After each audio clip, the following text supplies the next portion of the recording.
겨울바람이 매섭게 불던 어느 새벽, 정숙은 작은 부엌 조명 아래에서 한 장의 종이를 붙잡고 서 있었어요. 종이 가장자리가 미세하게 떨릴 만큼 그녀의 손끝도 함께 흔들리고 있었죠. 그 서류에는 그녀가 단 한 번도 본 적 없는 대출 기록이 적혀 있었고, 정숙의 이름 밑에는 기억조차 없는 도장이 찍혀 있었어요. 그 순간 마치 오래 잠들어 있던 어떤 기운이 천천히 그녀의 삶을 흔들기 시작하는 것 같았죠. 그리고 며칠 뒤 남편 만석은 식탁 앞에서 갑자기 무릎을 꿇었습니다. 정숙이 30년 만에 꺼낸 이혼이라는 말에 화를 낼 줄 알았던 사람이었는데 그는 오히려 두 손을 모으고 떨리는 목소리로 이혼만은 제발 하지 말아달라고 말했어요. 이상하죠. 왜 이렇게까지 겁을 먹은 걸까요? 정숙은 처음으로 깨달았어요. 자신이 30년간 참고 살아준 대가가 단순한 희생이 아니라 어떤 진실을 지키고 있었던 시간일지도 모른다는 걸요. 그 진실은 서랍 깊숙이 묻혀 있던 오래된 봉투에서, 그리고 세상을 떠난 정숙의 어머니가 남긴 한 장의 유언장에서 모습을 드러내기 시작했습니다. 정숙이 평생 참고 견딘 결혼 생활, 그 뒤에 숨어 있던 노년의 재산 이야기, 그리고 남편조차 몰랐던 마지막 반전까지. 이제 한 여자의 30년 인생이 어디로 흘러갈지 여러분과 함께 만나보려 합니다. 사연을 시작하기 전에 구독과 좋아요로 마음을 나눠주시고, 지금 이 이야기를 어디에서 듣고 계신지도 남겨주세요. 당신이 있는 그곳에 오늘 행운과 행복이 가득하시길 진심으로 기원드리며 이야기를 시작하겠습니다. 겨울 햇살이 베란다 창틀에 걸려 살짝 번지던 아침이었어요. 정숙은 이른 시간부터 창문을 닦으며 작은 물기 하나하나를 조심스레 훔쳐냈죠. 손마디는 세월만큼 굳어 있었지만 그 움직임은 여전히 섬세했고 익숙했습니다. 30년이라는 시간 동안 거의 매일 해오던 일이었으니까요. 부엌에서는 전기주전자 끓는 소리가 작은 쉼표처럼 터져나왔고, 거실에서는 남편 만석이 TV 뉴스를 켜놓은 채 습관대로 리모컨을 손가락 끝으로 두드리고 있었어요. 라면값이 올랐다느니, 날씨가 영하로 내려간다느니, 만석의 한숨 섞인 투덜거림은 배경음처럼 익숙하게 흘러나왔죠. 정숙은 그 소리를 들으며 천천히 식탁 위 컵받침을 정렬했습니다. 누가 시키지도 않았지만 그녀는 늘 집안을 고요하고 반듯하게 유지하려 애썼어요. 이 집이라도 내 마음 닫고 살 수는 있어야지. 가끔은 이런 생각도 들었지만 말은 끝내 입 밖으로 나오지 않았습니다. 그렇게 30년을 살았거든요. 참고 넘기고 괜찮다고 스스로를 달래며. 그날 아침도 별다를 것 없어 보였어요. 하지만 어떤 일들은 조용히, 정말 아무렇지 않은 순간에 시작되곤 하죠. 식탁 위에 놓인 종이 한 장이 정숙의 발걸음을 멈추게 했습니다. 얇은 흰 봉투, 우체국 기계로 찍은 듯한 규격 글씨, 그리고 낯선 발신 번호. 정숙은 그 봉투를 살짝 들어 올렸어요. 종이가 스르륵 미끄러지며 속에서 나온 문장은 단 한 줄. 대출 연체 안내. 순간 심장이 가볍게 내려앉는 느낌이 들었습니다. 이게 뭐지? 언제? 내가? 정숙은 서류를 몇 번이나 뒤집어 봤지만 이름도 주민번호도 주소도 모두 정숙 본인 것이 정확했습니다. 그리고 대출 항목 아래에는 또렷하게 시골집 주소가 적혀 있었어요. 평생 몇 번 안 가본 어머니가 남기고 간 작은 집. 거기엔 아무런 변화도 없었는데 왜 자신의 이름으로 대출이 나가 있던 걸까요? 그때였어요. 뒤에서 느릿하게 발소리가 다가오더니 만석의 목소리가 등 뒤에서 툭 떨어졌습니다. 아, 그거 그냥 확인하는 거야. 은행에서 잘못 보낸 거겠지. 너. 정숙은 고개를 들지 못한 채 서류를 천천히 봉투에 다시 넣었습니다. 말은 그렇게 했지만 만석의 목소리에는 어디선가 들었던 것 같은 억지스러운 여유가 배어 있었죠. 그리고 만석은 너무도 자연스럽게 그 봉투를 정숙의 손에서 빼앗아 들었습니다. 내가 챙길게. 이런 건 복잡해. 그 말투. 가끔은 너무 익숙해서 오히려 낯설게 느껴지는 순간이 있어요. 정숙은 천천히 고개를 끄덕이긴 했지만 가슴 어딘가에서는 쌀알만큼 작은 불안이 조용히 돋아났습니다. 그 불안은 쉽게 사라지지 않았어요. 점심 무렵 정숙은 다시 작은 방 앞을 스쳐 지나갔습니다. 그 방은 만석이 늘 내 서재라고 부르며 정숙에게는 거의 출입을 허락하지 않는 공간이었죠. 문틈으로 은은한 탁상등에 불빛이 새어나오고 있었고 안에서는 종이를 넘기는 사각거림이 들렸습니다. 정숙은 무의식적으로 발걸음을 멈췄어요. 귀를 기울여도 말소리는 없었지만 이상하게 마음은 더 불편해졌습니다. 평소라면 아무렇지 않은 모습이었는데 오늘은 뭔가 달랐어요. 조금 전 그 대출 안내장이 계속 머리 한쪽에서 울리는 느낌이었거든요. 정숙은 다시 부엌으로 향했지만 손끝은 자꾸만 덜덜 떨렸습니다. 괜한 일일 수도 있다. 스스로를 다독이려 했지만 가슴속 불편함은 점점 더 또렷해졌어요. 이상했어요. 오늘따라 만석의 행동 하나하나가 자꾸만 떠올라 마음에 걸렸습니다. 우편함을 누구보다 먼저 확인하는 남편. 어제는 늦은 밤까지 작은 방을 뒤적이던 모습. 그리고 자신 모르게 어디론가 송금하던 기록이 떠올랐죠. 몇 달 전 우연히 발견했던 해외 송금 영수증. 그때도 이유를 묻지 못하고 조용히 넘어갔습니다. 내가 왜 이리 눈치만 보고 살았을까? 정숙은 설거지 손을 멈추고 싱크대 위 물줄기를 멍하니 바라봤습니다. 물소리가 유난히 시리게 들리던 순간이었어요. 그날 저녁 정숙은 선반에 있던 컵을 꺼내다가 문득 깨달았습니다. 30년 동안 단 한 번도 남편에게 왜? 라고 물어본 적이 없다는 걸요. 그리고 오늘은 꼭 물어봐야겠다는 생각이 조용히 마음을 흔들고 있었어요. 하지만 그 이유가 그녀의 삶을 송두리째 뒤흔들 거라는 건 아직 알지 못했습니다. 정숙은 하루 종일 마음 한쪽이 불편했습니다. 평소라면 대수롭지 않게 넘겼을 작은 의심들이 오늘따라 하나도 사라지지 않았거든요.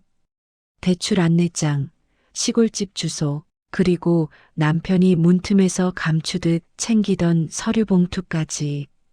점심 이후에도 그 생각이 계속 머릿속을 맴돌았고 저녁이 되자 정숙은 작은 결심 하나를 품게 되었어요. 이젠 나도 내 인생을 좀 지켜봐야 하지 않을까? 그런 마음으로 하루를 정리하고 식탁을 차리기 시작했습니다. 국을 덜어놓고 젓가락을 가지런히 놓는 동안 정숙은 마음속 말을 여러 번 되뇌었어요. 하루에 몇 번씩 삼키고 지나갔던 그 말. 30년 동안 입 밖으로 못 냈던 그 말.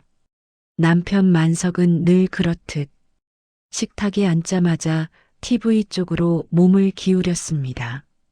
세상 소식을 듣는 것도 아니고 그저 소음을 틀어두는 습관 같은 행동이었죠. 정숙은 그 옆모습을 한동안 바라보다가 숟가락을 내려놓으며 조용히 숨을 들이켰습니다. 그리고 아주 천천히 하지만 또렷하게 말했죠. 만석 씨, 나 이혼하고 싶어요. 말이 떨어지는 순간 정숙은 자신도 놀랄 만큼 차분했습니다. 오히려 몸에 힘이 빠지는 것 같았어요. 그만큼 오래 품어온 문장이었으니까요. 그런데 정숙이 가장 놀란 건 남편의 반응이었습니다. 보통 같으면 무슨 헛소리를 하냐? 갑자기 왜 이래? 하면서 버럭할 줄 알았죠. 늘 그랬으니까요. 불편한 얘기가 나오면 화를 먼저 내던 사람이었으니까요. 하지만 그날은 달랐습니다. 만석은 아무 말도 하지 않았어요. 손에 들고 있던 젓가락을 놓치지도 않았고 화를 내지도 않았습니다. 그저 굳은 표정으로 정숙을 천천히 바라보기만 했어요. 눈빛 속에 순간 번쩍 스친 건 분명 분노가 아니라 겁이었습니다. 정숙은 그 표정을 처음 봤어요. 30년을 함께 살면서 단 한 번도 본 적 없는 얼굴, 잘못을 들킨 사람의 불안함 같기도 했고 뭔가 잃을까봐 두려워하는 사람처럼 보이기도 했죠. 식탁의 공기가 묘하게 변했습니다. 바람 한 점 없는데도 커튼이 깔짝거리는 듯한 느낌. TV 소음마저 멀리서 들려오는 것처럼 흐려졌습니다. 정숙은 조용히 다시 물었습니다. 왜 그래요? 내가 무슨 말 했다고 그렇게 표정이 변해? 만석은 입술을 한번 깨물고서는 서둘러 물컵을 들이켰습니다. 마치 시간을 조금이라도 벌고 싶다는 듯이요. 그리고는 억지로 평정을 가장한 목소리로 말했습니다. 그런 얘기는 갑자기 꺼낼 게 아니지 않나? 표정과 말투는 전혀 다른 이야기를 하고 있었어요. 말은 침착했지만 손끝은 유난히 떨리고 있었거든요. 정숙은 그 떨림을 보며 아침부터 느껴지던 불안의 정체가 조금씩 모습을 드러내는 것 같았습니다. 무엇보다 이상했던 건 이혼을 말한 사람이 정숙인데 정작 더 놀라고 당황한 사람은 남편이라는 사실이었어요. 그리고 그날 밤 만석은 평소보다 훨씬 늦게까지 작은 방 문을 열어두지 않았습니다. 문틈 아래 비치는 탁상등 불빛이 밤새도록 꺼지지 않았죠. 정숙은 거실에서 그 불빛을 바라보며 가슴속에 작은 의문 하나가 더 크게 번지는 걸 느꼈습니다. 저 사람은 대체 무엇을 그렇게 두려워하는 걸까? 이혼 이야기를 꺼낸 다음 날 집안 공기는 이상하게 정숙의 뒤를 따라다니는 듯 했어요. 어느 방을 지나도 어떤 일을 해도 자꾸만 어제 남편의 얼굴이 떠올랐습니다. 왜 그 사람이 더 놀랐을까? 생각하면 할수록 마음 한쪽이 서늘해졌죠. 정숙은 평소처럼 우편함을 확인하러 내려갔습니다. 관리비 고지서, 전기요금 광고지, 늘 비슷한 것들 뿐이었는데 맨 아래에서 낯선 봉투 하나가 손끝에 걸렸어요. 하얀 종이 봉투, 그리고 어제 봤던 것과 같은 발신지. 정숙은 잠시 계단에 서서 봉투를 바라보았습니다. 혹시 어제와 같은 실수일까? 아니면 다른 문제일까? 너무 많은 생각이 한꺼번에 스쳐 지나갔죠. 집에 들어와 봉투를 조심스럽게 뜯었을 때 정숙은 숨을 멈췄습니다. 이번엔 연체 안내가 아니었어요. 서류에는 이렇게 적혀 있었습니다. 대출 약정 확인서 재발송. 정숙은 서류를 깊게 들여다보았습니다. 글씨 하나하나를 천천히 눈으로 짚어가며 그리고 그녀의 눈이 한자리에 멈췄습니다. 전자도장란, 정숙 서명됨. 분명히 정숙의 이름이었고 그 아래엔 마치 본인이 직접 승인한 사람처럼 정숙의 전자도장이 찍혀 있었습니다. 이게 어떻게? 정숙은 손을 떨며 서류를 가까이 가져갔습니다. 서류 하단에는 날짜도 적혀 있었어요. 정숙이 절대 은행에 가지 않았던 날. 정숙이 누구와도 약정 같은 걸 한 적 없는 날. 가슴 한쪽이 퍽 하고 내려앉는 듯 했어요. 마치 깊은 물속으로 갑자기 끌려 들어가는 기분. 그 순간 옆에서 문이 덜컥 열리며 만석이 방에서 나왔습니다. 정숙이 들고 있는 서류를 보자 만석의 얼굴빛이 순간적으로 바뀌었어요. 말로 설명할 수 없는 정확히는 감추려다 실패한 표정. 정숙은 조용히 물었습니다. 이게 뭐예요? 만석은 너무 빠르게 대답했죠. 너무 준비된 사람처럼. 은행에서 잘못 보낸 거라니까. 그거 그냥 찢어버려. 나중에 또 올 거야. 하지만 그 말투가 정숙의 귀에는 제발 더 보지 마라. 라는 의미로 들렸습니다. 정숙은 서류를 손에서 놓지 않은 채 천천히 고개를 저었습니다. 그리고 한 단어를 입 밖으로 꺼냈어요. 왜 내 도장이 찍혀 있어요? 그 말이 떨어지는 순간 만석의 눈이 아주 짧게 흔들렸습니다. 정숙은 그 흔들림을 놓치지 않았어요. 30년을 함께 산 사람의 미세한 움직임이 얼마나 많은 걸 말해주는지 정숙은 너무 잘 알고 있었죠. 거짓말이야. 가슴속 어딘가가 말해주는 듯 했어요. 잠시 후 만석은 아무렇지 않은 척하며 컵을 씻으러 싱크대 쪽으로 걸어갔습니다. 하지만 발걸음이 조금 빨랐죠. 마치 그 자리를 피하고 싶다는 듯이 정숙은 혼자 남아 서류를 다시 펼쳐보았습니다. 이름, 날짜, 전자서명, 대출 금액, 그리고 서류 우측 하단에 작게 적힌 한 줄이 눈에 들어왔습니다. 담보물 정숙의 시골집 단독주택. 정숙의 손끝이 서서히 굳어갔습니다. 그 문구가 가리키는 집은 정숙의 어머니가 남겨준 그 오래된 시골집이었거든요. 갑자기 주변 공기가 무겁게 내려앉았어요. 마치 오래된 진실이 겨우 봉인에서 풀려나려는 순간처럼 정숙은 한 번도 그 집을 담보로 잡힌 적이 없었습니다. 등기부도 서류도 직접 관리해 왔고 누구에게도 손대지 않은 곳이었어요. 그런데 누군가가 자신의 이름으로 그 집을 담보로 사용하고 있었다는 이야기죠. 그리고 정숙은 그 사람이 누구인지 천천히 확신이 들기 시작했습니다. 정숙의 마음속에서 작은 의심은 이제 무시할 수 없는 현실이 되어버렸습니다. 정숙은 그날 이후 집안에 작은 그림자가 드리운 것처럼 마음 한쪽이 계속 불편했어요. 이틀 전 받은 연체 안내장, 그리고 어제 본 약정 확인서, 그 모든 것들이 하나의 줄로 이어지는 느낌이었죠.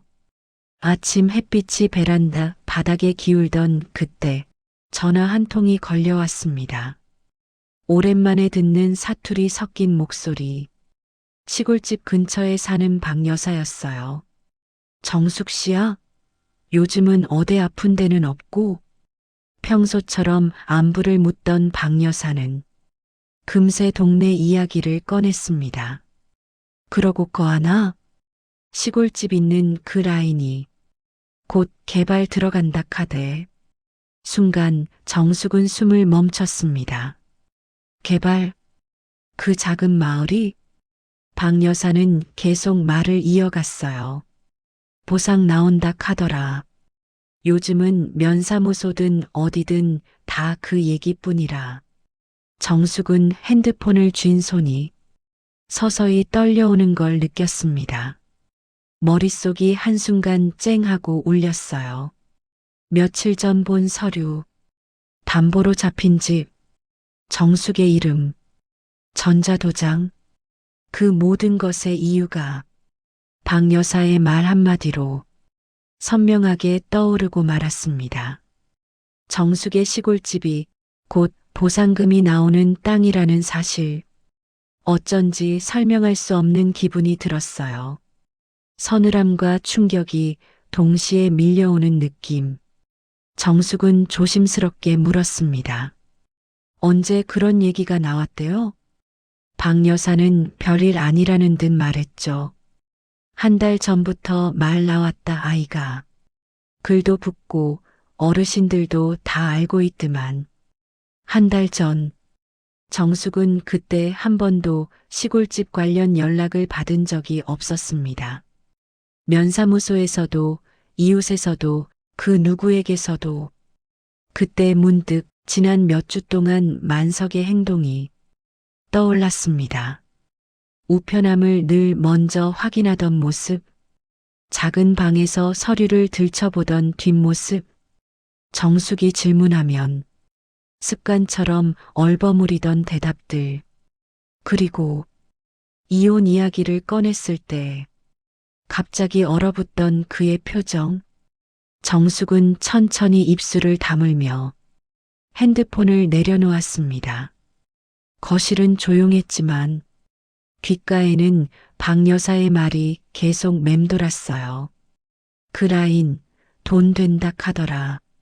정숙의 마음 한구석에서 오랫동안 잠들어 있던 어떤 감정이 조용히 눈을 떴습니다. 혹시 생각이 거기까지 미치자 심장이 가늘게 떨렸어요. 혹시 남편이 보상 소식을 미리 알고 있었던 건 아닐까요?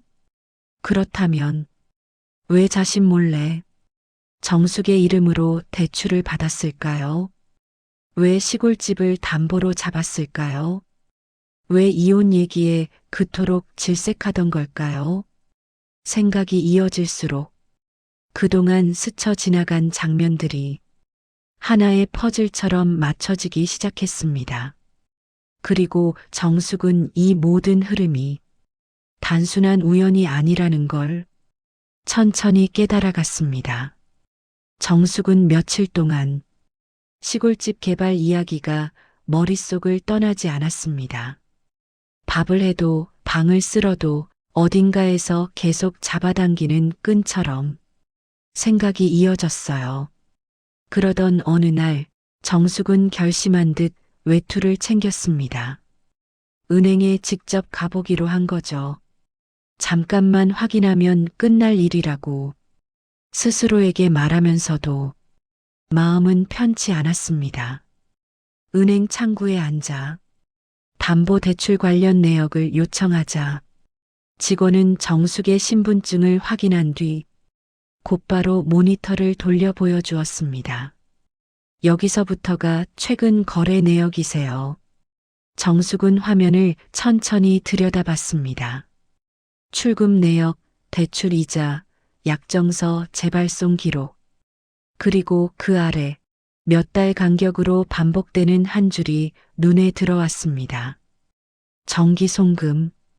이름은 익숙하지 않았어요. 정숙의 가족도 아니고 친척도 아니고 주변 사람 중에서도 떠오르는 사람이 없었습니다. 이 이름으로 매달 나가요? 정숙이 조심스레 묻자 직원은 고개를 끄덕였죠. 네, 일정 금액이 꾸준히 나갔습니다. 정숙은 화면을 바라보며 작은 숨을 삼켰습니다. 얼마 전 본 영수증이 스쳐 지나갔어요. 남편 바지에서 우연히 발견했던 해외 송금 영수증. 그때도 낯선 이름이 적혀 있었죠. 혹시 그 계좌의 수취인 정보를 조금만 더 볼 수 있을까요? 직원이 허락 가능한 범위에서 정숙에게 간단한 정보만 보여주었습니다. 그리고 그 순간 정숙은 머리가 살짝 멍해졌어요.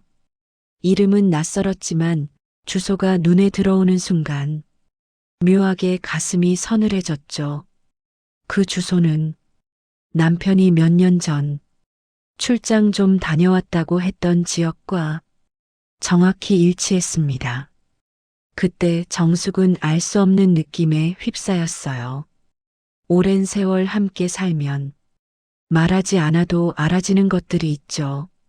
남편 만석의 표정, 말투, 행동. 그 모든 것이 그 시기부터 조금씩 달라졌던 기억이 떠올랐습니다. 정숙은 조심스레 노트를 꺼내 이름을 적어 내려갔습니다. 매달 일정하게 송금되던 금액, 정숙 몰래 사용된 계좌, 정숙 이름으로 찍힌 도장, 시골집 담보 설정, 그리고 개발 보상금 이야기가 나왔던 시기. 이 모든 게 한 방향을 가리키고 있었습니다. 하지만 정숙은 아직 스스로 확신하지 않으려 했어요. 확신하는 순간 무너져 버릴 것 같은 마음도 있었거든요. 은행을 나와 천천히 걸을 때 정숙은 가로수 사이로 비치는 햇빛이 괜히 더 눈부시게 느껴졌습니다. 한 걸음 내디딜 때마다 마음속에 쌓이는 질문은 더 무거워졌죠. 대체 누구에게 돈을 보내온 걸까? 왜 내 이름으로? 왜 지금까지 아무 말이 없었을까? 정숙은 스스로를 다독이며 조금이라도 답을 알고 싶어 남편의 서랍이 있는 작은 방 앞에 섰습니다. 문을 열지는 않았어요. 아직은요. 하지만 손잡이에 걸린 작은 온기만으로도 그 안에 무엇이 숨겨져 있는지 이미 마음 깊은 곳에서는 알고 있는 것 같았습니다. 그날 밤 정숙은 남편이 잠든 후 거실에 앉아 장부를 펼쳐보았습니다. 그리고 다시 한번 그 이름을 바라봤습니다. 어쩌면 이 이름은 남편의 과거와 연결된 사람일지도 모르죠. 아마도 정숙이 평생 알지 못했던 어떤 이야기가 그곳에 숨어 있을지도요. 정숙은 긴 숨을 내쉬며 조용히 속삭였습니다. 내가 모르는 사람이 맞긴 맞구나. 하지만 마음 한편에서 더 깊고 진한 속삭임이 이어졌어요. 그런데 남편은 왜 이 사람에게 이렇게 오래 꾸준히 돈을 보낸 걸까? 정숙은 이제 모른 척할 수 없는 지점에 와 있었습니다. 은행에서 돌아온 그날 밤 정숙은 마음을 가라앉히려 평소보다 늦게까지 집안일을 했어요. 방바닥을 쓸고 빨래를 개고 냄비를 정리하는 작은 손동작들 속에서 머릿속은 계속 복잡하게 돌아가고 있었죠.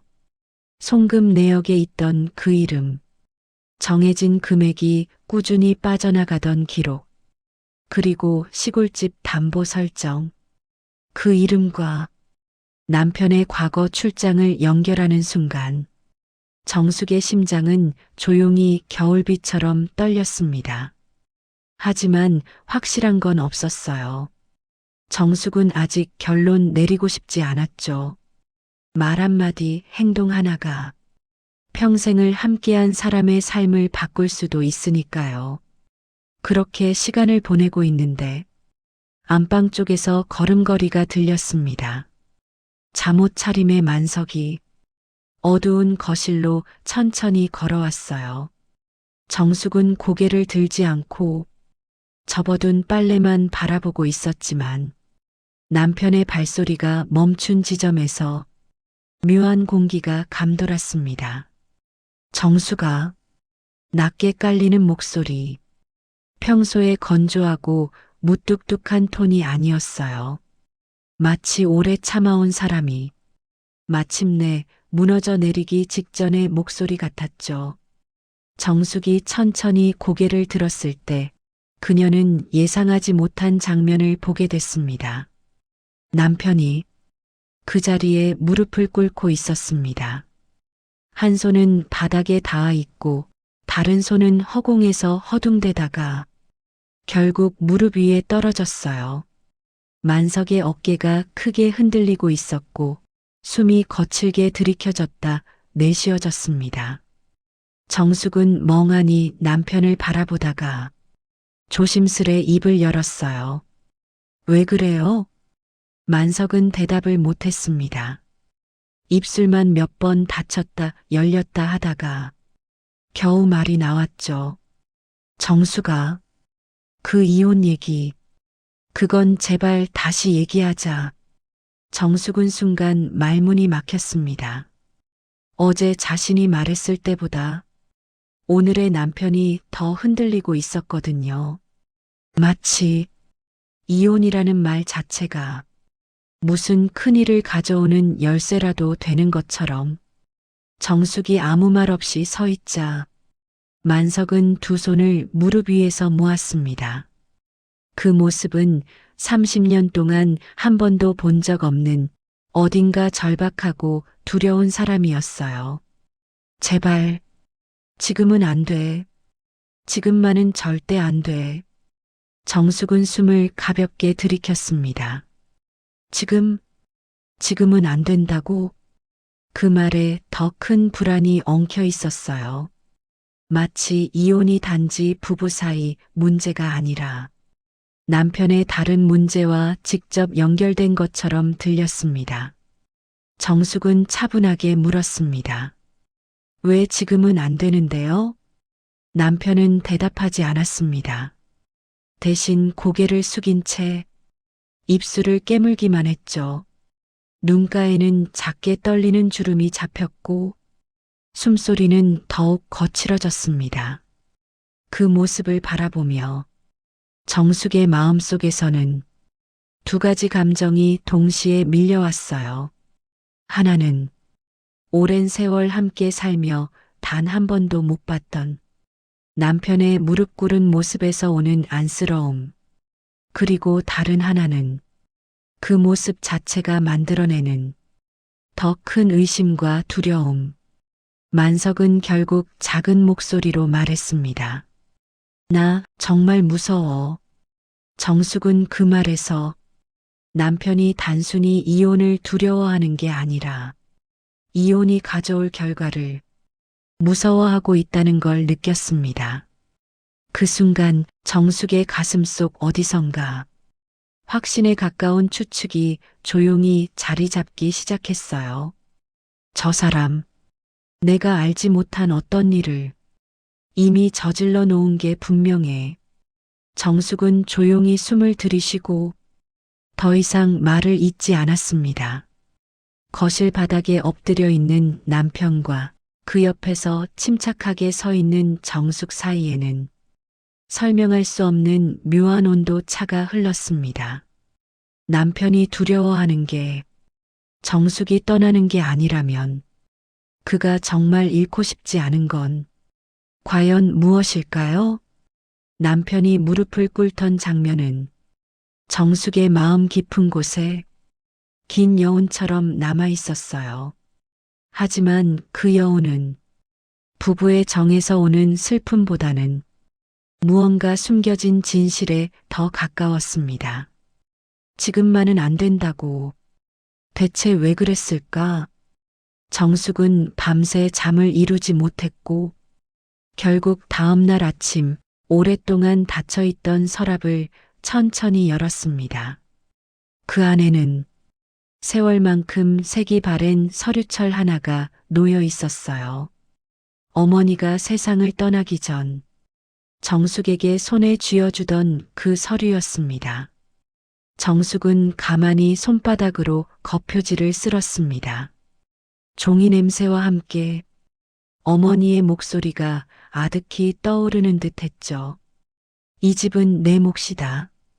너 혼자서도 살아갈 힘이 있어야지. 정숙은 깊게 숨을 들이마시고 서류를 들고 외투를 걸쳤습니다. 이제는 누군가의 말이 아닌 사실을 확인해야 할 때였거든요. 변호사 사무실은 오전 햇빛이 들어오는 조용한 상담실이었어요. 정숙은 서류철을 꺼내 윤정우 변호사에게 조심스레 건넸습니다. 이 집이 제 이름으로 되어 있는 건 맞나요? 변호사는 서류를 하나씩 넘기며 차분하게 설명을 이어갔습니다. 여기 보시면 상속인은 정숙 씨 한 분으로 되어 있습니다. 남편분의 이름은 어디에도 없네요. 정숙은 천천히 고개를 끄덕였습니다. 알고 있던 사실이었지만 누군가 객관적으로 말해주니 그 울림이 전혀 달랐어요. 변호사는 또 다른 서류를 꺼냈습니다. 어머니가 남긴 마지막 문장이 정숙의 눈에 들어왔죠. 이 재산은 정숙에게 단독 상속한다. 정숙은 순간 손끝이 떨렸습니다. 어머니의 필체가 그날따라 더 선명하게 보였어요. 윤 변호사는 조심스레 말을 이었습니다. 정숙 씨, 이 집은 배우자와 재산을 나누는 대상에 포함되지 않습니다. 어머니가 남긴 유언장 때문에 법적으로도 완전히 분리되어 있어요. 정숙은 그 말을 듣는 순간 오랜 세월 동안 자신을 짓누르던 무언가가 서서히 풀리는 느낌을 받았습니다. 평생 참고 살았지만 그렇다고 아무것도 갖지 못한 삶은 아니었어요. 어머니가 남겨준 이 한 장의 문서가 정숙의 남은 인생을 지켜주고 있었던 겁니다. 변호사는 마지막으로 새로운 서류를 정숙 앞으로 밀었습니다. 그리고 대출 관련해서는 정숙 씨 본인이 동의한 적이 없다면 남편분 단독으로 책임을 져야 합니다. 정숙은 놀라서 눈을 크게 떴어요. 제가 책임을 지는 게 아니에요? 네. 서명도 본인이 한 게 아니고 담보 설정도 본인이 모르는 상태였다면 정숙 씨는 피해자입니다. 순간 지금까지 가슴을 짓누르던 돌덩이가 서서히 가벼워지는 듯 했어요. 정숙은 긴 숨을 내쉬었습니다. 그리고 아주 천천히 마음 깊은 곳에서 새로운 감정이 솟아오르는 걸 느꼈어요. 나 생각보다 약한 사람이 아니었네. 30년 동안 남편의 말에 휘둘리며 살아왔다고 생각했는데 그게 전부는 아니었습니다. 어머니가 남겨준 이 문서 하나가 정숙을 지켜주고 있었고 정숙도 그 사실을 이제야 처음 깨달은 거예요. 변호사는 마지막으로 정숙의 눈을 바라보며 말했습니다. 정숙 씨, 이제는 공격이 아니라 방어를 하셔야 합니다. 그리고 준비는 이미 충분합니다. 정숙은 조용히 고개를 끄덕였습니다. 손에 쥔 서류철이 예전보다 더 따뜻하게 느껴졌습니다. 밖으로 나가는 발걸음은 아침보다 훨씬 단단했어요. 정숙은 마음속으로 조용히 중얼거렸습니다. 이제 나도 내 삶을 좀 살아야겠다. 정숙은 변호사 사무실을 나왔을 때보다 마음이 한층 더 차분해져 있었습니다. 손에 쥔 서류철은 가볍지 않았지만 무겁지도 않았어요. 마치 오래전부터 자신이 가지고 있어야 할 무게를 제자리로 되돌려 놓은 느낌이었죠. 집으로 돌아가는 전철 안에서 창밖으로 스치는 풍경을 바라보며 정숙은 조용히 생각했습니다. 이제는 숨기지 않고 물어야겠다. 그리고 내가 지켜야 할 건 지켜야지. 그날 저녁 해가 조금씩 저물 무렵 정숙은 작은 방 문 앞에 섰습니다. 문틈 아래로 새는 불빛은 며칠 전과 똑같았지만 오늘은 그 불빛이 더 이상 두렵지 않았어요. 조용히 문을 열자 방 안에는 서류를 펼쳐놓은 만석이 등을 굽힌 채 앉아 있었습니다. 정숙이 문을 닫는 소리를 듣자 만석은 놀란 듯 고개를 들었어요. 두 사람의 눈이 마주친 순간 방 안 공기가 살짝 흔들렸습니다. 정숙은 천천히 걸어가 자신이 들고 온 서류철을 남편이 앉아 있는 책상 한쪽에 내려놓았습니다. 종이들이 서로 맞닿는 소리가 작게 하지만 또렷하게 울렸죠. 이건 오늘 내가 직접 확인해 온 거예요. 만석의 눈이 서류철로 향했습니다. 표정이 미세하게 굳었어요. 정숙은 그 변화를 놓치지 않았습니다. 오랫동안 숨겨온 사실이 서류 위로 떠오르기 전 특유의 침묵. 방 안은 숨을 쉬는 것조차 조심스러울 만큼 고요했습니다. 정숙은 깊은 숨을 들이마시고 차분한 목소리로 말을 이었습니다. 이 집은 우리 결혼과는 상관없는 집이에요. 어머니가 제게 단독으로 남겨주신 재산이죠. 만석의 손끝이 작게 흔들렸습니다. 당신 이름은 여기에 단 한 줄도 없어요. 그 말은 가벼운 설명이 아니라 남편에게는 현실을 들이미는 힘 있는 문장이었어요. 만석은 서류를 바라보다가 천천히 눈을 감았습니다. 한동안 아무 말도 하지 않더니 입술을 떨며 조용히 말했죠. 그걸 확인하러 갔다 온 거야? 정숙은 고개를 끄덕였습니다. 그래요. 그리고 더 확인했어요. 정숙은 서류철 안에서 대출 약정서 복사본을 꺼내 책상 위에 나란히 펼쳤습니다. 전자도장이 찍힌 부분, 정숙의 이름이 적힌 부분, 담보물로 시골집이 지정된 부분, 모두 정숙이 모르게 누군가가 만든 서류였죠. 만석의 눈이 서류 위를 천천히 훑었습니다. 눈동자가 크게 흔들리는 것이 정숙에게는 너무도 분명하게 보였어요. 당신이 한 거죠. 정숙의 목소리에는 화도 울음도 없었습니다. 그저 오래 참고 살았던 사람이 마침내 결론에 다다른 듯한 묘한 평온함이 있었죠. 만석은 한참 동안 말이 없었습니다. 등이 천천히 무너져 내리듯 구부러지고 두 손이 허벅지 위에서 작게 떨렸어요. 그리고 결국 그는 아주 조용한 목소리로 고백했습니다. 미안하다. 정말 미안하다. 정숙은 그 고백이 단순히 미안함 때문이 아니라는 걸 직감했어요. 그 말 속에는 두려움과 후회, 그리고 더 깊은 비밀이 묻혀 있었죠. 왜 했어요? 정숙은 짧게 물었습니다. 이제는 설명이 필요했습니다. 만석은 고개를 들지 못한 채 한참을 침묵하다가 조용히 중얼거렸어요. 안 그러면 그 아이가 살 수가 없었어.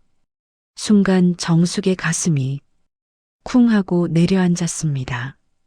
그 아이, 정숙의 머릿속에서 은행에서 봤던 이름, 계속 송금되던 금액들, 몇 달 동안의 이상한 행동들이 한 번에 얽혀 오르기 시작했죠. 정숙은 손끝까지 서늘해지는 걸 느끼며 조용히 되물었습니다. 아이, 무슨 아이요? 만석은 대답하지 못했습니다. 단지 눈을 감은 채 하염없이 고개만 떨구고 있었어요. 정숙은 이제 알고 있었습니다.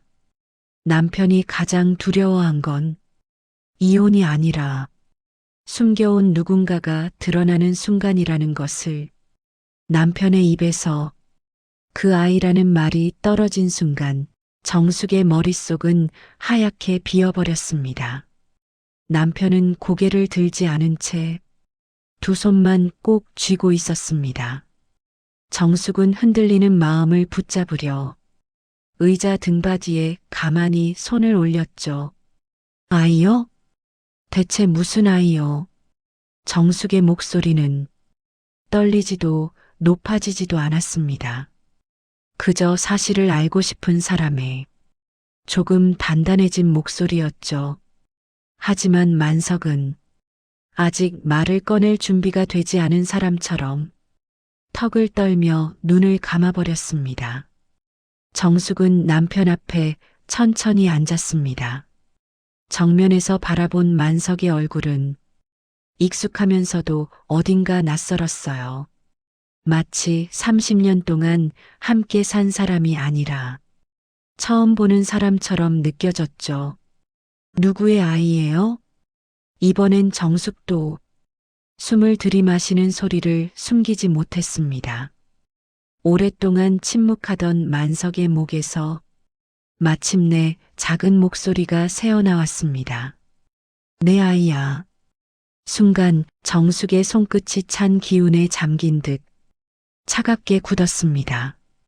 남편은 죄인이 된 사람처럼 정숙의 시선을 피하며 말을 이어갔습니다. 예전에 내가 출장 갔을 때 그때 일이 있었어. 잘못된 만남이었고 그 아이가 태어난 줄 한참 뒤에야 알았어. 정숙은 깊은 숨을 삼켰습니다.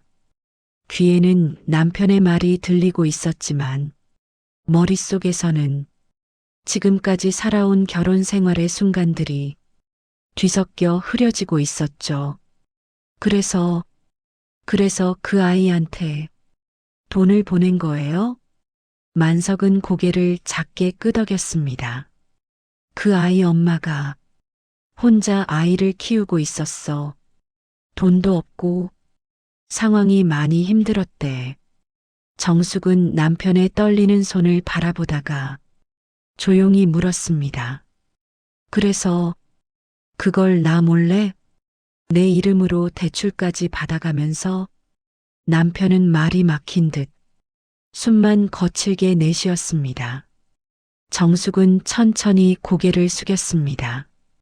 화가 나려다가도 한숨처럼 허탈한 마음이 먼저 밀려왔죠. 아이한테 도움 주는 건 그럴 수 있어요. 사람 일이니까. 근데 왜 내 인생을 담보로 했어요? 남편의 눈가가 툭 하고 흔들렸습니다. 그 아이가 아팠어. 정숙의 눈이 순간 크게 떠졌습니다. 아팠다고요? 수술이 필요했대. 근데 그 엄마는 보험도 안 돼 있고 돈도 없고 나라도 도와야 했어. 정숙은 잠시 말을 잃었습니다. 그제야 송금 내역이 꾸준했던 이유, 대출 서류, 갑자기 보상금을 노리는 행동들이 하나의 그림으로 이어지기 시작했어요. 그래도 그걸 왜 나 몰래 했어요? 정숙의 목소리는 분노가 아니라 깊은 상처에서 나오는 울림이었죠. 만석은 손가락을 맞잡으며 조용히 고백했습니다. 처음엔 말하려고 했어. 근데 말하면 당신이 나를 버릴까봐 겁이 났어. 그래서 계속 미루다 보니까 돌아올 수 없는 데까지 와버렸어. 정숙은 남편의 말을 듣는 동안 가슴속에서 묵직한 감정들이 천천히 겹쳐지는 걸 느꼈습니다. 배신감, 허탈함, 그리고 묘하게 스며드는 또 다른 감정. 그 아이에게 향한 연민. 정숙은 스스로도 놀랐어요. 남편이 잘못한 건 분명하지만 정숙의 마음 한편에서는 보지도 않은 아이에 대한 안쓰러움이 작게 자리 잡고 있었거든요. 하지만 그 감정이 남편을 용서한다는 의미는 아니었습니다. 정숙은 아주 천천히 손에 든 서류를 정리하며 남편을 바라보았습니다. 당신이 숨기고 싶었던 건 아이 때문이 아니라 당신이 한 행동 때문이죠. 남편은 그 말에 더 이상 어떤 변명도 하지 못했습니다. 정숙은 깊게 숨을 들이쉬었습니다. 그리고 조용히 일어났습니다. 이제 나도 생각할 시간을 좀 가져야겠어요. 방을 나서는 정숙의 발걸음은 무겁지 않았습니다. 오히려 지금까지 살아온 30년보다 앞으로 살아갈 날들이 더 선명하게 보이는 듯 했죠. 정숙은 며칠 동안 집안일을 하면서도 마음 한쪽이 계속 불편했습니다. 남편이 숨겨온 진실, 그리고 그 아이의 존재. 분명 배신감이 크게 자리 잡고 있어야 했지만 정숙의 마음은 이상하리만큼 조용했습니다. 화가 나지 않은 건 아니지만 분노보다 먼저 떠오른 건 그 아이가 아팠다는 사실이었죠. 그러던 어느 날 남편의 휴대폰이 식탁 위에서 울렸습니다. 진동음이 길게 이어지고 정숙은 무심코 화면을 바라봤어요. 낯선 이름. 하지만 이제는 익숙한 이름이기도 했습니다. 은행에서 본 그 이름. 정숙은 휴대폰을 내려다보다 잠시 망설였습니다. 그리고 조용히 전화를 받았습니다. 여보세요? 수화기 너머로 약한 숨소리가 먼저 들렸습니다. 그리고 조심스러운 여성의 목소리가 이어졌죠. 혹시 정숙 씨 맞나요? 정숙은 잠시 말을 잃었습니다. 이름을 아는 걸 보면 남편에게서 얘기를 들은 사람이 분명했어요. 네, 맞아요. 여성은 떨리는 목소리로 말했습니다. 죄송해요. 제가 이런 전화까지 드릴 처지는 아닌데 아이가 다시 아파서요. 정숙은 순간 말문이 막혔습니다. 예상했던 내용이었지만 직접 듣는 건 전혀 달랐죠. 여성은 계속해서 말했습니다. 병원비가 필요해서. 근데 만석 씨가 요즘 연락이 안 돼서요. 갑자기 번호도 바뀐 것 같고 저도 어떻게 해야 할지 몰라서. 정숙은 수화기를 바라보며 숨을 길게 내쉬었습니다. 이 모든 상황이 벼락처럼 느껴졌지만 아이의 상태가 더 마음에 걸렸어요. 아이가 지금 많이 아픈가요? 조심스럽게 묻자 여성은 잠잠히 울음을 삼켰습니다. 네. 열이 너무 오래 내려가지를 않아서요. 병원에서는 검사가 필요하다고 하는데 돈이 없어요. 그 말은 남의 일이 아니라 정숙의 가슴을 직접 두드리는 것 같았습니다. 정숙은 순간 서랍에 넣어둔 약봉투들, 아픈 사람을 돌보던 지난 날들, 어머니가 마지막까지 혼자 버텼던 모습이 떠올랐습니다. 아픈 아이는 그 어떤 갈등보다 먼저 마음을 움직이는 존재였죠. 정숙은 잠시 생각을 정리한 후 부드러운 목소리로 말했습니다. 그럼 제가 한번 가볼게요. 수화기 너머의 여성이 놀란 듯 말했습니다. 정말 오셔도 되는 건가요? 네. 상황이 어떤지 제가 직접 봐야겠어요. 전화를 끊은 후 정숙은 천천히 걸음을 옮겼습니다. 외투를 걸치고 신발을 신는 동안 손끝이 약하게 떨렸지만 마음은 오히려 단단해지고 있었습니다. 남편의 잘못과 그 아이의 존재는 별개였습니다. 정숙은 그 사실을 누구보다 먼저 깨닫고 있었죠. 아이가 있는 곳은 작고 오래된 빌라였습니다. 복도에는 약한 약 냄새와 아이 기침 소리가 섞여 있었어요. 문이 열리자 여성이 놀란 눈으로 정숙을 바라보았습니다. 정숙은 조심스럽게 고개를 끄덕이며 방 안으로 들어섰습니다. 한쪽 방에는 작은 이불을 덮고 누워있는 아이가 있었어요. 얼굴은 창백했고 입술은 말라 있었지만 눈은 또렷했습니다. 그 눈이 정숙을 향했습니다. 순간 정숙의 마음이 미묘하게 흔들렸습니다. 아이의 눈동자 속에는 두려움도 거짓도 없었습니다. 오직 아픈 아이만이 가진 투명한 시선만 있을 뿐이었죠. 정숙은 조용히 아이에게 다가가 이불 모서리를 살짝 펴주었습니다. 많이 힘들었겠다. 아이의 엄마는 작게 고개를 끄덕이며 말했습니다. 수술을 하면 좋아질 수 있다는데 저 혼자는 어떻게 해볼 방법이 없었어요. 정숙은 그 말을 들으며 마음 한구석에서 이미 답을 내리고 있는 자신을 느꼈습니다. 아이는 잘못이 없었습니다. 남편도 잘못이 많았지만 적어도 아이에게만큼은 죄를 물을 수 없었어요. 정숙은 아주 천천히 숨을 들이마신 뒤 조용히 말했습니다. 일단 병원부터 가요. 아이 상태부터 확인해야 하니까요. 여성은 놀란 눈으로 정숙을 바라보았습니다. 저 정말 괜찮을까요? 정숙은 부드럽게 고개를 끄덕였습니다. 네. 지금은 아이가 먼저예요. 그 말은 정숙 스스로에게도 새로운 길을 여는 말이었습니다.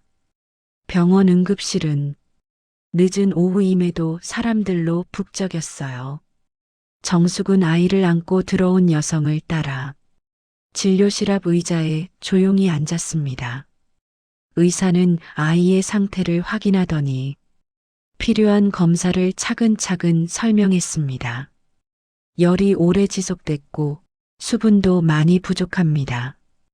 우선 기본 검사부터 진행하고 상황을 보면서 판단하는 게 좋겠습니다. 정숙은 고개를 끄덕였습니다. 의사의 말은 차분했지만 그 말 뒤에 숨겨진 무게가 느껴졌어요. 검사가 진행되는 동안 정숙은 복도 끝에 서서 창밖을 잠시 바라보았습니다. 해가 지는 하늘빛은 붉고 푸른색이 섞여 묘하게 마음을 흔들었죠.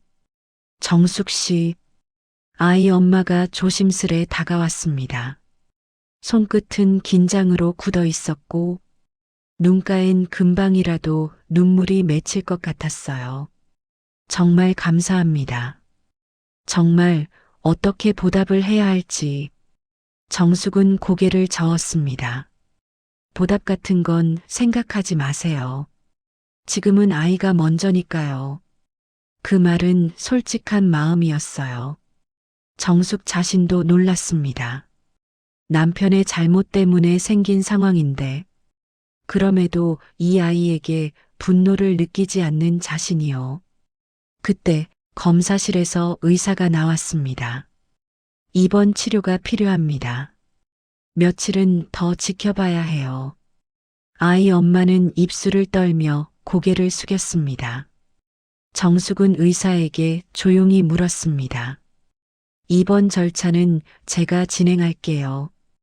의사는 정숙의 결정을 확인한 뒤 안내서와 입원 동의서를 건넸습니다. 정숙은 그 종이를 보며 마음 깊은 곳에서 조용히 결심이 굳어지는 걸 느꼈어요. 어머니가 그 집을 내게 남긴 이유, 혹시 이런 날을 위해서였을까? 병원 창문에 비친 자신의 모습은 며칠 전과는 달리 조금 더 단단해 보였습니다.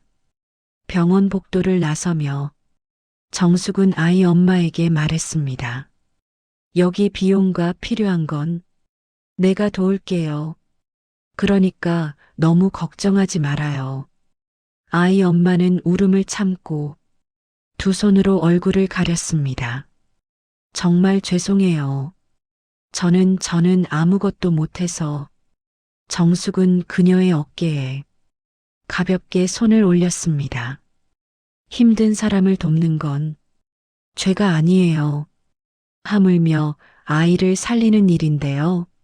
말을 끝내자 아이 엄마의 눈물이 조용히 흐르기 시작했습니다. 집으로 돌아왔을 때는 벌써 밤이 깊어 있었습니다. 현관불을 켜자 거실 한가운데 앉아 있는 남편이 비틀린 자세로 고개를 숙이고 있었어요. 정숙이 현관문을 닫는 소리를 듣고 남편은 천천히 일어났습니다. 정숙아, 목소리에는 온종일 불안과 죄책감이 뒤섞인 흔적이 묻어 있었죠. 정숙은 외투를 벗으며 조용히 말했습니다. 아이 병원에 입원했어요. 남편의 눈이 크게 흔들렸습니다. 입원? 상태가 그렇게 안 좋은 거야? 정숙은 신발을 벗으며 고개를 끄덕였습니다. 네. 생각보다 많이 아파요. 당장 치료가 필요하대요. 남편은 두 손으로 얼굴을 감싸며 천천히 주저앉았습니다. 내가 정말 잘못했네. 그 아이가 아픈 걸 알고 있으면서도 내가 이런 식으로. 정숙은 남편의 말을 끝까지 듣지 않았습니다. 대신 침착한 목소리로 말했죠. 당신이 잘못한 건 아이를 도운 게 아니에요. 남편은 천천히 고개를 들었습니다. 정숙의 눈빛은 그 어느 때보다 선명했습니다. 당신이 잘못한 건 그 일을 나만 모르도록 만든 거예요. 남편의 입술이 떨렸습니다. 정숙은 잠시 숨을 고르고 조용히 말을 이었습니다. 아이를 살리기 위한 일이라면 차라리 먼저 말했어야죠. 상의를 했어야 했어요. 그게 30년 부부 사이잖아요. 만석은 두 손을 무릎 위에서 꽉 쥐었습니다. 아무 말도 하지 못했어요. 정숙은 남편을 바라보며 오랜 시간에 걸쳐 굳어온 마음의 돌덩이가 서서히 풀리는 걸 느꼈습니다. 분노와 상처는 여전히 남아 있었지만 그보다 더 크게 자리 잡은 건 이제는 정숙이 스스로의 삶을 선택하려는 결심이었어요. 정숙은 조용히 한마디만 남겼습니다. 이제부터는 나도 내 방식으로 살아볼 겁니다. 밤이 깊어갈수록 집안 공기는 더욱 고요해졌습니다. 남편은 거실에 앉은 채 말을 잃은 사람처럼 손끝만 바라보고 있었고 정숙은 조용히 침실 문을 닫았습니다. 하지만 그날은 좀처럼 잠이 오지 않았습니다. 눈을 감으면 병원에서 아픈 아이가 누워있던 모습이 떠올랐고 또 눈을 뜨면 남편이 무릎 꿇고 죄를 빌던 장면이 겹쳐졌죠. 정숙은 베개를 고쳐 베다가 마침내 자리에서 천천히 일어났습니다. 방 안 조명은 희미했지만 그 안에서 정숙의 마음은 이례적으로 또렷했습니다. 그래, 이제는 나도 결정을 해야지. 그녀는 서랍을 열어 며칠 전 변호사에게서 가져온 서류철을 꺼냈습니다. 거기에는 시골집 상속 서류, 대출 약정서 복사본, 그리고 재산 분리 자료가 정리되어 있었죠. 한 장 한 장 넘길 때마다 그동안 자신이 얼마나 모른 척하고 살아왔는지 정숙은 천천히 실감했습니다. 나는 내 인생을 얼마나 오랫동안 안 들여다보고 살았던 걸까. 새벽이 가까워 오던 시각, 정숙은 조용히 거실로 나왔습니다. 거실 조명 아래 남편은 여전히 같은 자세로 앉아 있었습니다. 등은 조금 더 굽어 있었고 표정은 온종일 이어진 불안과 후회의 흔적이 가득했죠.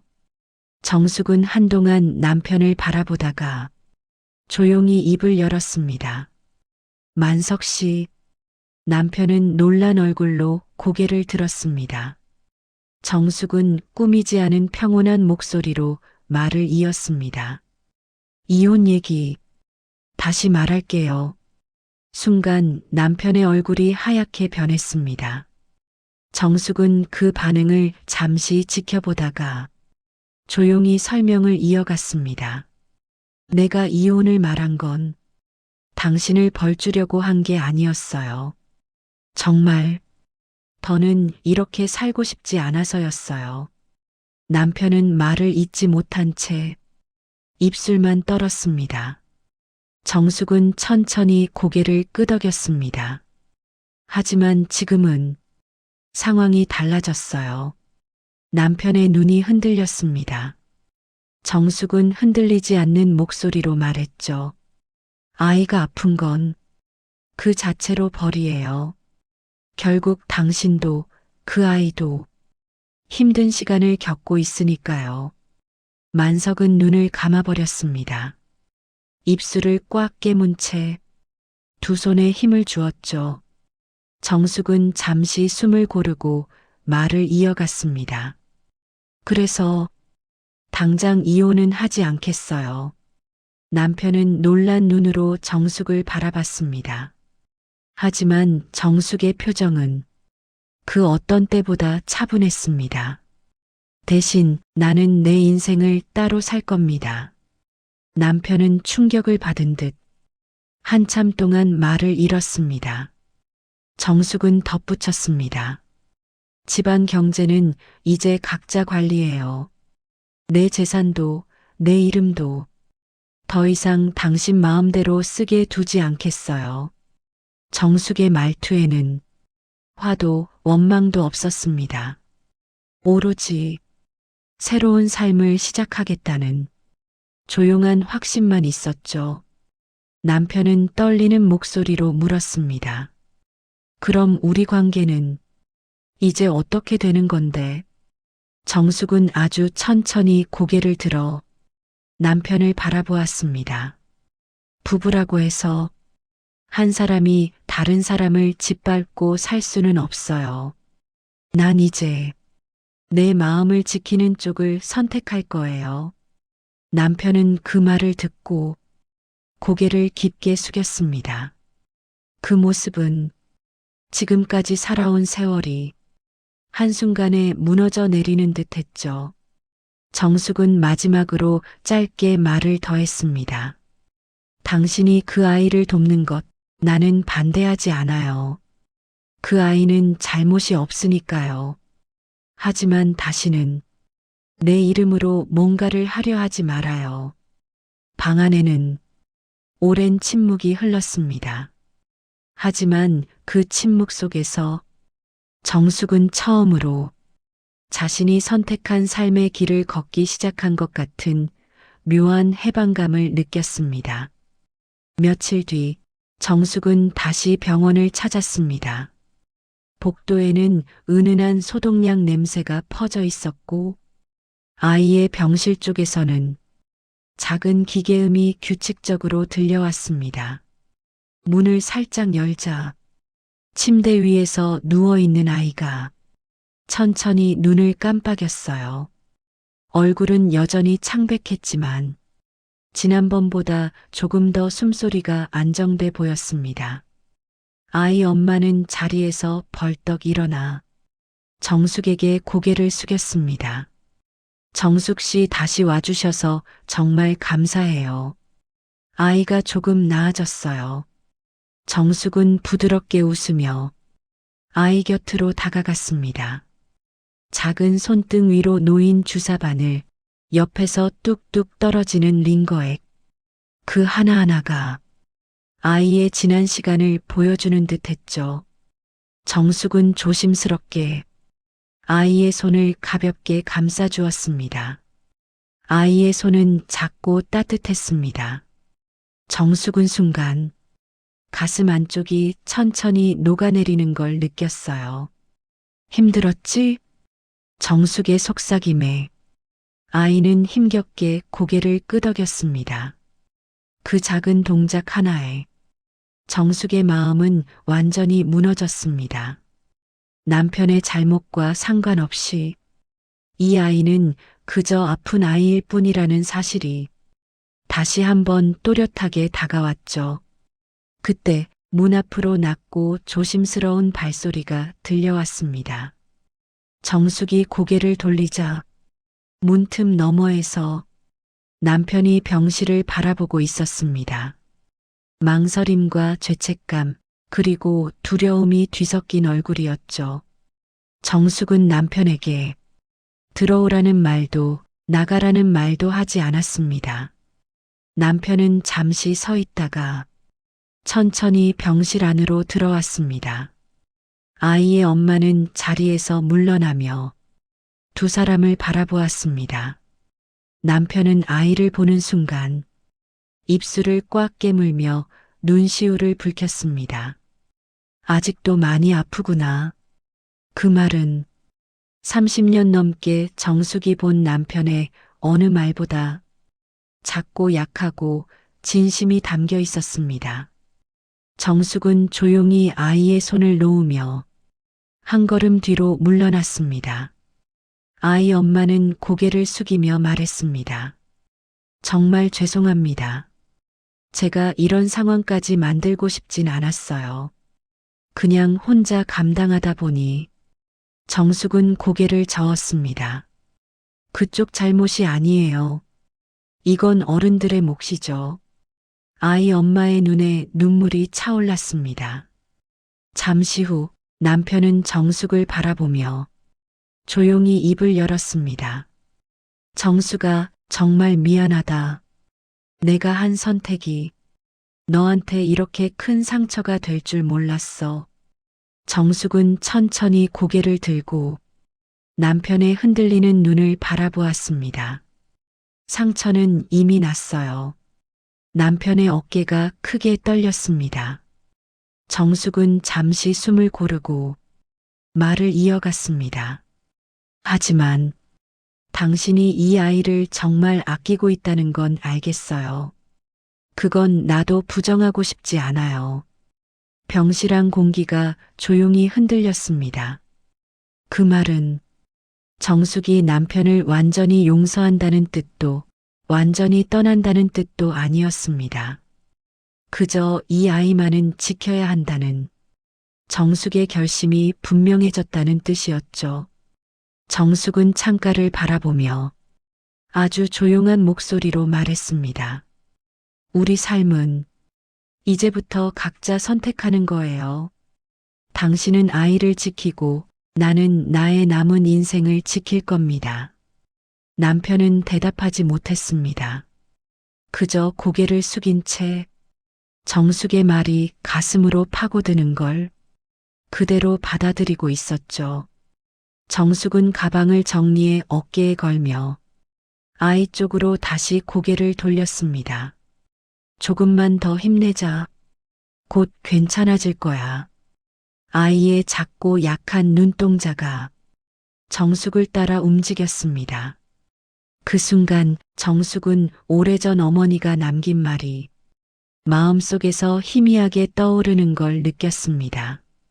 내가 내 삶을 선택할 수 있는 날이 올 거다. 정숙은 문을 나서며 살며시 중얼거렸습니다. 그날이 이제 온 것 같아. 며칠 뒤 정숙은 오랜만에 시골집을 찾았습니다.